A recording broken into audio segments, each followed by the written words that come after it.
우리가 이 세상을 살다 보면은 이 계층 간의 갈등이 상당히 많지 않았습니까?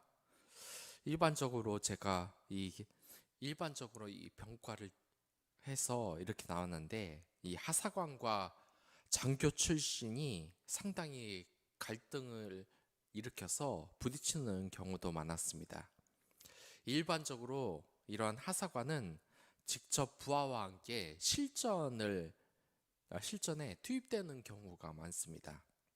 이 하사관들은 직접적으로 실전 경험이 있는 경우가 대단히 많은데, 그런데 이 장교 출신 중에는 그러한 경험이 부족한 경우가 많습니다. 그러니까 이것이 어떤 괴리감이 생기는 겁니다. 제가 직접 체험은 해보지 않았지만 이 자동차 공장 같은 곳도 이러한 갈등이 있지 않겠습니까? 위에 있는 이사들이나 사장 같은 경우에는 자신들이 현장에서 자동차를 만드는 이 수고에 대해서 전혀 모른다, 이렇게 생각을 하는 경우가 정말 있지 않겠습니까? 은근히 다른 일을 하는 사람들, 계층 간의 갈등, 서로의 일을 잘 모른다고 하면서 갈등이 생기는 이런 경우가 많습니다. 이 영화를 만들 때 가장 만들기 어려운 영화, 여러분들 어떤 영화라고 생각하십니까? 이 돈이 많이 들어가는 영화라고 생각을 하십니까? 성인 영화입니까? 애들 영화입니까? 아니면 애니메이션을 만들기가 가장 어렵다고 생각을 하십니까? 여러 가지 면이 있겠지만 시나리오 작가들이 가장 만들기 힘들어 한다는 게 바로 이 슈퍼맨 영화를 만들기가 가장 어렵다고 합니다. 왜냐? 이 슈퍼맨은 약점이 없기 때문입니다.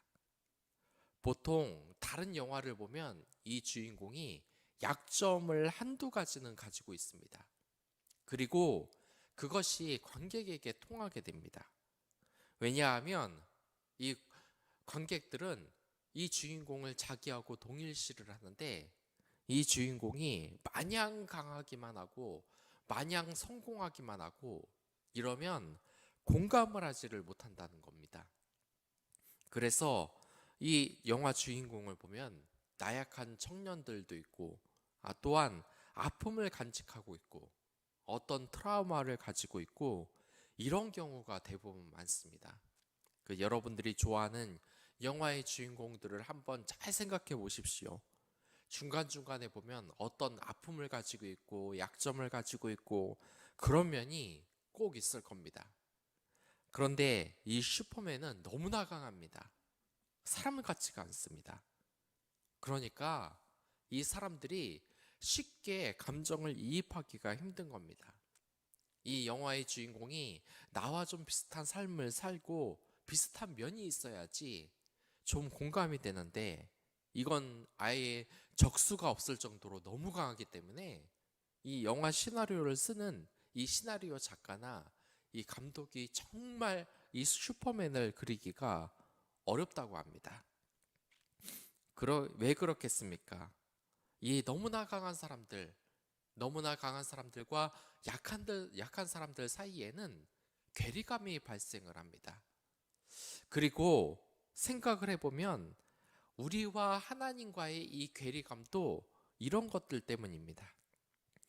우리가 이 기도를 할 때 이 시편 기자나 또한 애가, 그리고 오늘 보는 이 욥기에 있어서도 이 하나님은 모든 것을 다 할 줄 알고 위대하신 분이지만, 우리는 정말 이 죽고 고통스러운 삶 때문에 이 하나님에 대해서 공감하기가 어렵고 괴리감이 느껴진다는 그런 식의 말인 것입니다.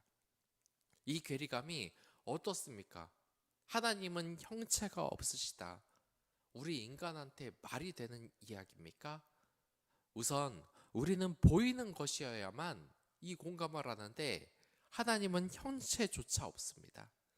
그리고 하나님께서는 자신을 섬기기 위해서 보이는 우상을 섬기지 말라 그랬습니다. 그러니까 우리가 이렇게 세상에 보이는 것을 믿고 또한 이 육체적으로 고생을 하고 하루하루 고단한 몸을 끌고 가는데, 이 하나님은 영적인 존재이고 또한 모든 것을 다 할 수 있고 그러다 보니까 어마어마한 괴리감이 생기는 겁니다. 제가 이 5년 전쯤에 그 주제를 하나님으로 하고 아이들이 이 그림 그리기 대회를 한 적이 있습니다. 그때 저에게 강도사님이 그러한 적이 있습니다. 아이들이 하나님을 그리라고 하니까 전부 다 예수님을 그리는 겁니다. 근데 저걸 말렸어야 되죠. 왜냐? 하나님은 형체가 없기 때문에. 그러자 제가 그 이야기를 아이들한테 하는데 예수님을 그리면 상관이 없지만 하나님은 형체가 없는 분이야 라고 말을 했습니다. 그러자 이 아이들이 느끼는 하나님과의 괴리감이 상당했던 모양입니다. 하나님은 예수님처럼 친근한 분이 아닌가? 그걸 좀 설명하는데 좀 애를 먹었습니다. 이 욥은 어떻겠습니까? 이 하나님과 자기와의 괴리감, 자기가 하나님의 자녀라고 하는데 너무나 지금 힘든 겁니다. 하나님은 정말 이 세상에서 위대하고 가장 강한 분인데 반해서 이 욥은 어려운 상황에서도 정말 아무것도 할 수 없는 이 나약한 상황 가운데 있는 것입니다. 욥이 자신의 이러한 상황을 계속해서 이야기하고 있는 겁니다. 그리고 인류에서 그 11절부터 20절까지는 이 인간이라면 가질 수밖에 없는 무능함에 지금 탄식을 하고 있는 것입니다. 욥이 이야기하는 부분이 바로 이러한 부분인 것입니다. 우리 인간이라는 게 그 삶이 얼마나 절망적입니까? 하루하루를 살면서 마냥 행복할 것 같기도 하면서도 우리는 죽음을 향해서 계속 나아가고 있습니다. 그리고 고통을 당하지 않는 날이 없습니다. 때로는 사람들이 정말 일을 하고 싶지 않은데 계속해서 억지로 일을 해야 되고 또한 이 사람들과의 갈등이 생겨서 정말 죽고 싶을 정도로 괴롭지만 이 생활을 쳇바퀴처럼 계속해야 된다는 것. 이것이 얼마나 우리에게 괴롭습니까? 이 직장에서 무능하다고 또한 학생으로서 공부를 너무 못한다고 이 사회에서 제외되고 소외감을 느끼는 우리에게 마냥 위대하고 강하신 주인님이라는 것은 우리에게 있어서 어쩌면 이 욥처럼 큰 괴리감을 느끼게 해주는 그러한 존재일지도 모른다는 그러한 생각이 여러분들과 저의 사이에 늘 있는 것은 아니겠습니까? 인생이 즐거울 줄만 알았던 이 욥이 살아보니까 이 세상은 정말 고통으로 너무나 가득합니다. 그리고 자신이 이 고통 중에 있다는 그 사실이 이 욥은 너무나 한탄스러운 것입니다. 정말 이 평등이라는 것, 그리고 내가 불행하다는 것은 어떠한 것에서 나옵니까? 바로 다른 사람과 비교할 때 나오는 것입니다. 이 욥이 이 고통을 당하는 중에 보니까 이 하나님은 자신과 너무나 다른 세상에 살고 있다는 것, 이것 때문에 그 사실이 정말 한탄스러운 것입니다. 그리고 21절부터 24절까지는 하나님이 이렇게 고단한 인간의 삶에 비해서 이 삶에 비해서 너무나 괴리감을 가지고 있고 그리고 하나님이 불공평한 분이라고 지금 욥은 탄원을 하고 있는 것입니다. 왜 불공평하겠습니까? 이 욥은 평생 동안 자신은 잘못한 것이 없는데 하나님이 이렇게 자신을 고통스럽게 놔둬서는 안 된다고 지금 이야기를 하는 것입니다. 이러한 욥이 정말 얼마나 괴로우면 이렇게 계속해서 하나님에게 한탄하고 또한 자신에게 이 고통을 없애게 해달라고 지금 말을 하는 것이겠습니까? 이러한 사람들의 고통은 정말 어마어마하게 큽니다. 많은 사람들이 그런 곳에서 무너집니다. 나는 평생 착하게 살았는데 정말 돌아온 게 이게 뭐냐? 착하게 살아도 소용이 없다. 오히려 착하게 되면 당하게 된다. 이러한 마음이 여러분들과 우리 사이에 이 분노로 계속해서 키워져 나갈 때 우리는 하나님에게 괴리감을 느끼고 또한 이 신앙에서 위구심을 가질 수밖에 없는 것입니다. 그러면 어떻게 되는 것입니까? 이 고통을 주는 주체 하나님입니까? 또는 우리가 이 고통을 당하면 또한 하나님이 우리를 이렇게 고통 가운데 구해주시지 않고 놔두시는 분입니까? 그러나 이러한 욥의 주장은 결국 잘못된 것입니다. 그 이유는 바로 이러니까 하나님과 우리가 괴리되어 있다는 것인데 사실 그것은 주체가 잘못됐다는 것입니다. 그러니까 욥의 주장은 이러한 것이 아니겠습니까? 이 프랑스에서 사람들이 혁명을 일으켰을 때 마리 앙뚜아네트가 뭐라고 했습니까? 논란의 여지는 있습니다.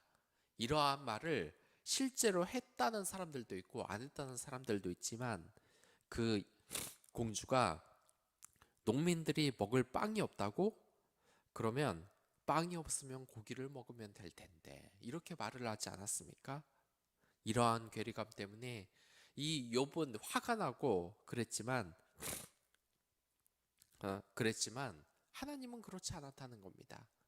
이런 귀족들처럼 자신들의 고통과 상황을 전혀 모르는 것. 네가 지금 그렇게 힘드냐? 너 지금 빵이 없으면 고기를 먹으면 되지 않냐? 너 지금 아프면 병원에 가면 되지 않냐? 이렇게 모른다는 것이 아닌 것입니다. 그러나 이 욥은 정말 모르고 있습니다. 하나님이 너무나 높고 거룩한 분이지만 우리 고통에 전혀 무관심하지 않다는 것. 오히려 옆에서 계속해서 우리를 하나하나 지켜본다는 것을 지금 모르고 있는 것입니다. 실제로 하나님께서는 욥이 이렇게 고통을 당하고 한탄하는 말의 한마디도 놓치지 않고 다 듣고 계셨습니다. 그렇게 옆에서 계속 듣고 있었던 겁니다. 욥이 고통을 당하든 말든 그것을 그냥 내버려둔 것이 아닙니다. 우리가 그 욥기 1장, 2장을 보면 뭐라 그럽니까? 이 욥이 자신의 가족들이 죽고 또한 자신이 재산들이 빼앗겼을 때 이 하나님에 대한 믿음을 고백하자 이것을 모든 것을 다 지켜본 후 사탄에게 자랑을 하지 않습니까? 욥의 신앙을 칭찬을 하지 않습니까? 무관심해 보인 게 아닙니다. 그냥 사탄에게 맡겨놓고 관심이 없었던 것이 아니라 그 순간에도 계속해서 지켜봤던 것입니다. 우리는 흔히 그렇지 않습니까? 이 서민들이 국회의원들에게 화를 내릴 때 가장 많이 하는 말이 뭡니까? 저는 이런 말을 들은 적이 있습니다. 한 대선 후보에게 이 시민들이 나와서 막 화를 내면서 이렇게 얘기를 하는 겁니다. 지금 당신은 라면 하나에 얼마인지 아십니까?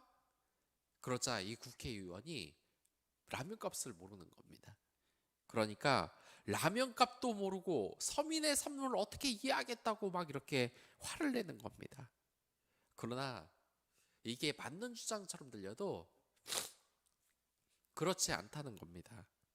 왜냐하면 라면 하나 값 저도 잘 모릅니다.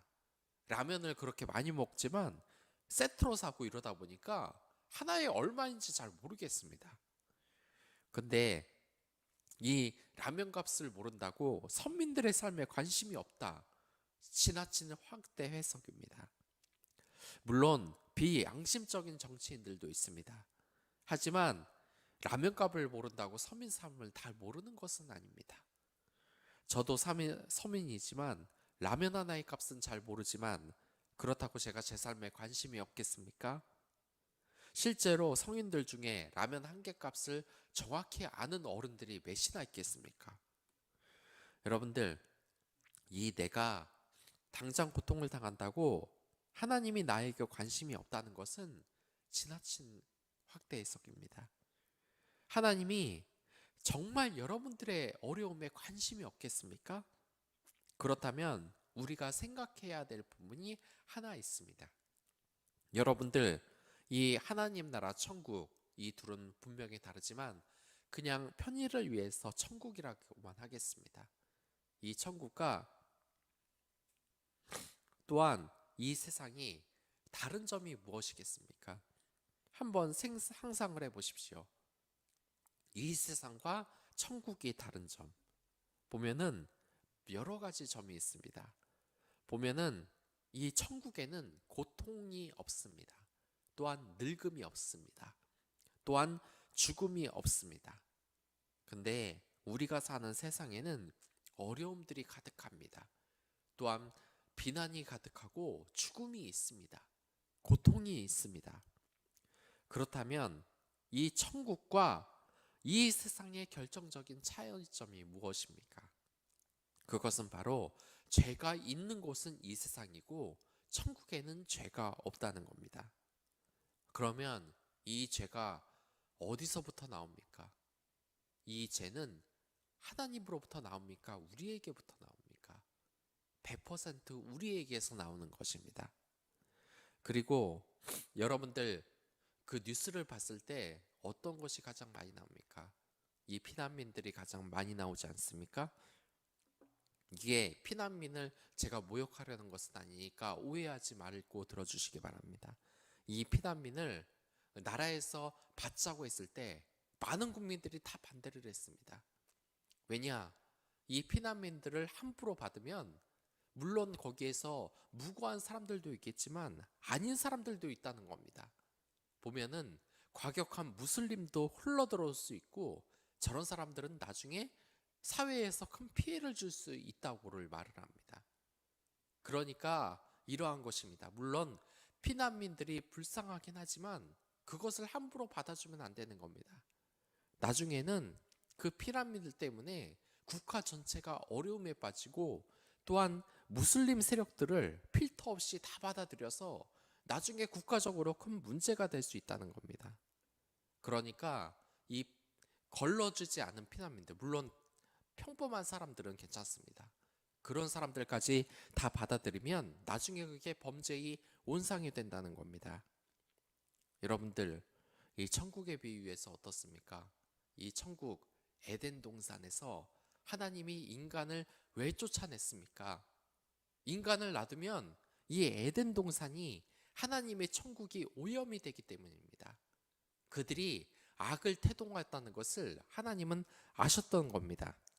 우리가 사는 세상을 한번 보시기 바랍니다. 살인사건이 납니다. 방화사건이 납니다. 끝없이 이 범죄가 일어납니다. 이 범죄를 일으키는 것이 누구입니까? 바로 인간인 것입니다. 우리가 피란민들을 범죄인들의 오상이라고 말을 하지만 사실 이것은 피란민 하나의 경우가 아니라 우리 자체의 문제인 것입니다. 우리 자체가 범죄하고 죄의 씨앗을 품어버리고 만 것입니다. 지금 욥은 그 원망의 대상을 잘못 이야기하고 있습니다. 원망의 대상은 바로 인간들 자신입니다. 하나님이 죄를 만들어낸 것이 아닙니다. 하나님이 죽음을 만들어낸 것이 아닙니다. 그 죽음을 만들어낸 것은 바로 인간들 스스로라는 것입니다. 인간들 스스로 살인을 하고 강간, 또한 이 지나친 중범죄, 이런 정말 불공평한 세상을 다 만들어 놓고서 우리는 이 책임을 하나님에게 넘기는 잘못을 정말 많이 한다는 겁니다. 바로 이 욥과 같이 말입니다. 여러분들 정말 한번 생각해 보십시오. 저도 제 삶이 고통스럽다고 생각하는 경우가 있었습니다. 그리고 여러분들도 분명히 있었을 겁니다. 하지만 그 고통의 근원이 대체 누구에게서 나온 것입니까? 정말 하나님에게 나온 것입니까? 그렇지 않습니다. 이 죄의 온상, 죽음의 그 근원은 바로 우리로부터 나왔던 것입니다. 그렇기 때문에 이 욥의 주장은 잘못된 것입니다. 여러분들 정말 억울하고 힘드십니까? 하나님에게 한탄하십시오. 하지만 이 욥이 삐뚤어지지 않은 것은 이렇게 하나님과 한탄을 하지만 그의 신앙에서 하나님을 욕하지 않으려고 자제를 합니다. 그리고 하나님을 원망하는 동시에 하나님의 거룩함을 손상하지 않으려고 노력을 합니다. 우리도 그러면 되는 것입니다. 억울하고 힘든 일이 있으면 하나님께 한탄을 하십시오. 그것은 괜찮습니다. 하지만 하나님을 대놓고 욕해서는 안 되는 것입니다. 이 세상에 하나님이 없다, 그딴 거 없다, 내 마음대로 살아야 된다라는 것은 안 되는 것입니다. 억울하고 힘든 일이 있으십니까? 이 새벽에 기도를 시작하시기 바랍니다. 하나님께 모든 것을 내려놓고 말씀하시길 바랍니다. 하나님은 그냥 너희들끼리 지지고 볶고 마음대로 해라. 너희들이 죄의 온상이 아니냐? 그렇게 내버려 두시는 분이 아니신 겁니다. 여러분들, 이 욥이 얼마나 힘듭니까? 우리 이웃들이 얼마나 힘듭니까? 그들은 힘들 때 말합니다. 내가 이렇게 고통을 당하는데 하나님은 대체 어디 있냐? 하지만 우리는 알고 있습니다. 그 고통의 온상이 바로 자기 자신이라는 것, 인류에서부터 왔다는 것을 말입니다. 오늘도 욥과 같이 사는 사람들 얼마나 많습니까? 그들에게 위로를 주는 여러분들이 되시길 바랍니다.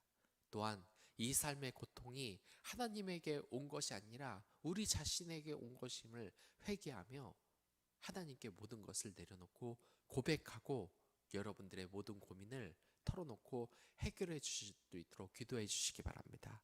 욥 또한 결국 하나님에게 자신의 모든 문제를 해결받았습니다. 여러분들에게도 하나님을 그러할 것입니다. 왜냐하면 하나님은 하나님의 자녀인 여러분들을 사랑하기 때문입니다. 그럼 다 같이 기도하도록 하겠습니다.